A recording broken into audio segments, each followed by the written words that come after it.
Здесь все-таки есть прямой контакт и есть возможность сказать с одной стороны, с другой стороны, наверное, нас не услышат. И, наверное, так и есть, потому что мы приехали. Я, в свою очередь, есть пару вопросов, я их озвучу, как бы предложений о промышленного бизнеса, любого другого, хотя бизнес, например, как-то ругательное слово считают. Мы все работаем, как работали и ранее, сегодня работаем, просто работаем. Так вот, тоже не просто нам приходится и под давлением, так скажем, из Москвы, из Санкт-Петербурга. Вот пример простой. Я участвовал в тендере, Николай Васильевич еще был начальником отделения дороги, очень много лет назад мы работали над молодительной линией в республике.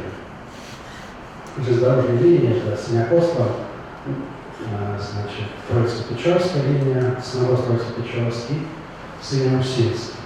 Все отработано, все от и до. Вот.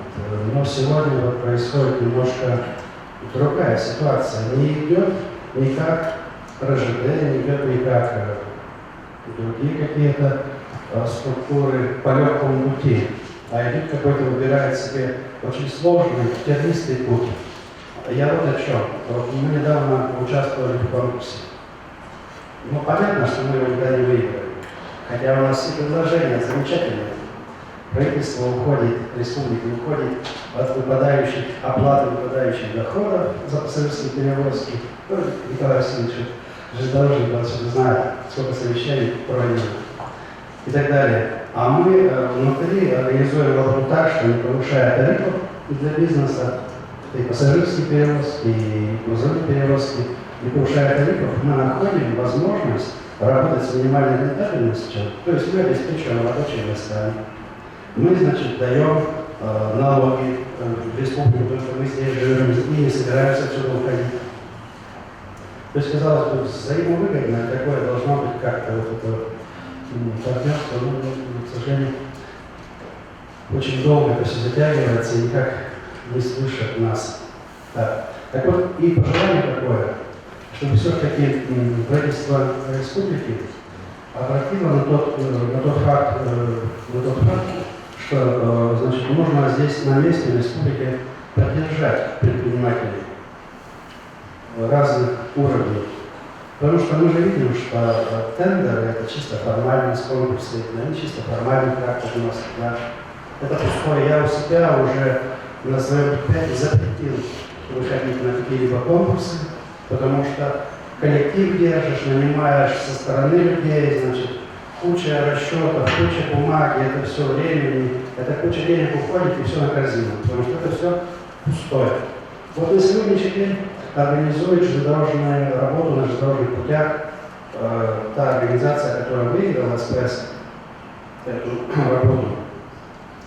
Допустим, на Усинскую ветку зашла организация «Авангард». Проверяем эту «Авангард» организацию.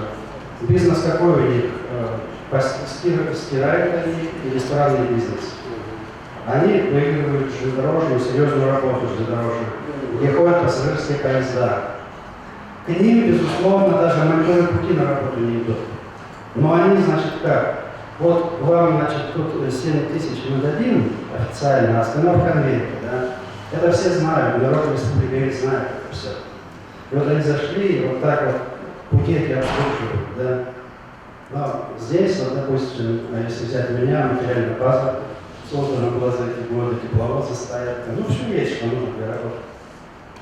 Ну, сейчас вот вроде бы поворачиваются к нам лицом, и мне вчера только с Москвы позвонили, академик Пехтин, это Институт экономического развития железнодорожного транспорта, и сказал, что Белозеров, президент компании, хочет ввести меня в подкомитет. В комитет у нас есть такой по транспорту в Москве.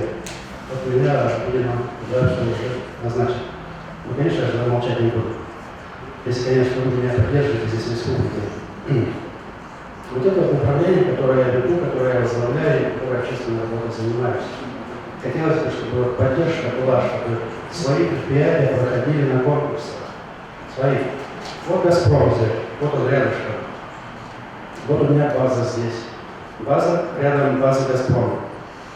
У меня тепловозы стоят, снегочистительная техника стоит, все стоит, простаивает, да? Нет, на конкурсе, значит,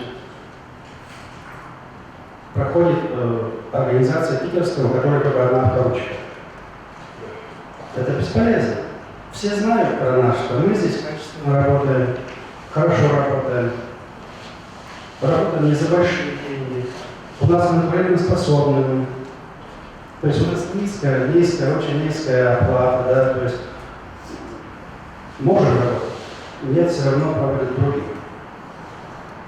И поэтому создается соответственно, такая ситуация в республике создается, что, конечно, люди из республики. Но да, создается такое мнение, что если ты не москвич, то уже все гиблое дело. Ты должен быть обязательно в Москве. Пусть будет у тебя бизнес в республике, но ты должен зарегистрирован быть в Москве, и в налоговых органах, в том числе и в Москве. Это все знают, это не новость, все знают об этом. А мы не хотим уходить из республики, мы хотим здесь жить. Вот такая просьба к вам. Но по вопросу, значит, оплат, ну это тоже Константин Анатольевич сказал, да, вот это. Ну это тоже просто какой-то хамут. Ведь как получается? Вот Лукойл, когда зашел сюда в 2001 году, вот реконструкция нефтепродуктового завода шла. Зависит на местах все директоров. Директор был Дегтярев. Сидят куча подрядчиков на штабе и заказчики. Если кто-то вдруг скажет, что по какой-то причине он не успевает, я имею в виду не по какой-то причине, а не успевает работу выполнять, потому что он нет средств, сразу же заказчик здесь же говорит, а почему? Генподрядчику я что деньги перечислил? Тот, да, то завтра будет. А сегодня на ЯИ стройка идет. Вот мы работали в прошлом году, 2,5 миллиона до сих пор нету. Что это за стройки такие? Нал, никуда технику свою не поставишь, потому что везде наличка. Ну а что, я говорю, вещи своими именами называю. А потом выкручивайся, а у тебя люди коллектив. У меня было 1000 человек, осталось 350. А куда? Их же кормить надо. А там наличные. А там так. Что это за работа такая? А ведь 2001 год не так далек был, где был порядок. Лукойл сказал, все, работаем, Лукойл, отлично. Все, никаких не было проблем с этим. Поэтому это им 180 дней, 90 дней, ведь налоги, да. Хотя Виктор здесь скажет, давай сразу плати. Какие проблемы?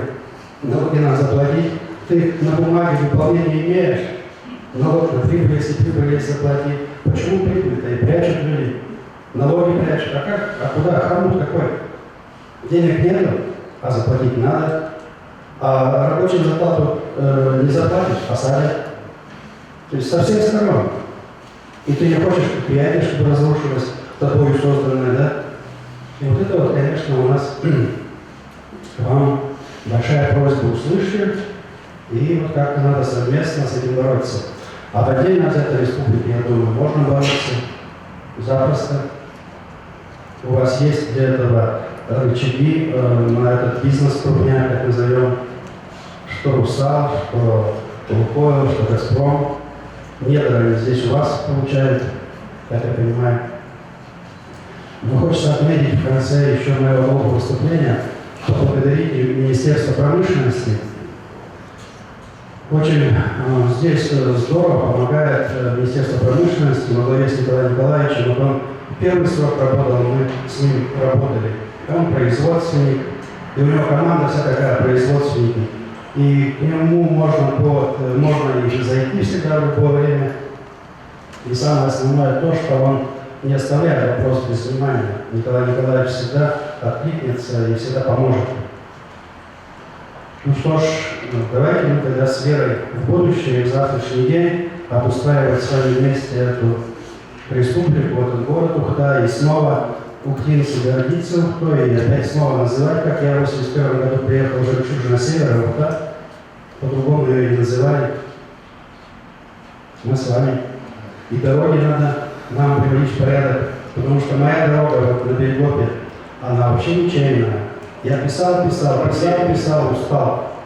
потому что она просто без баланса. А там, вы знаете, сегодня же МЧС там по колонна целая шла, а я боялся два моста аварийных, они как упадут на поезд проходящий, это техника, и все.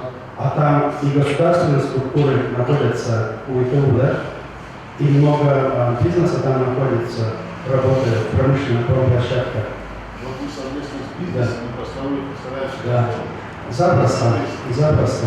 Я обращался к прежнему Гусареву, да, я говорю, ну нет денег, но он понимает, ну вы возьмите, соберите нас, соберите руководителей, директоров, соберите, давайте мы как-то скинемся, сложимся, давайте мы эту дорогу починим, да, ну для нас же, правильно? Но мы же не можем бегать и каждому директору скажем, что пошел ты там, да, а вы представитель власти, вы нас соберете запросто. Вот, и мы Владимировну Думу также беседовали о том, что развивать, значит, здесь вот наши площади. Я уже говорил, еще раз, пользуясь случаем, повторюсь, Берегов, данная промплощадка, там были такие крупные заводы, как Горизонт, от которого следа не осталось, ЗКПД, где у меня сегодня база. Я вот о чем. Площадка есть, сети есть, коммуникации, вода, водоотведение, дорога, электроэнергия, ну все есть. В отличие от других регионов, где в полом поле делают какие-то экономические площадки, и там куча денег уходит на сети, да, обязанность это, конечно же, правительства местного, да, то здесь ничего делать, не надо вкладывать деньги, нужно создать какую-то ауру, я не знаю, как это неправильно выразиться, какую-то такую создать обстановку, привлекательную вокруг. И я думаю, бизнес потянется, потому что директора спрашивают про этот вот регион, про этот район, про этот Береговский узел. И вот сейчас новый директор приехал, значит, нефтегазпромтех.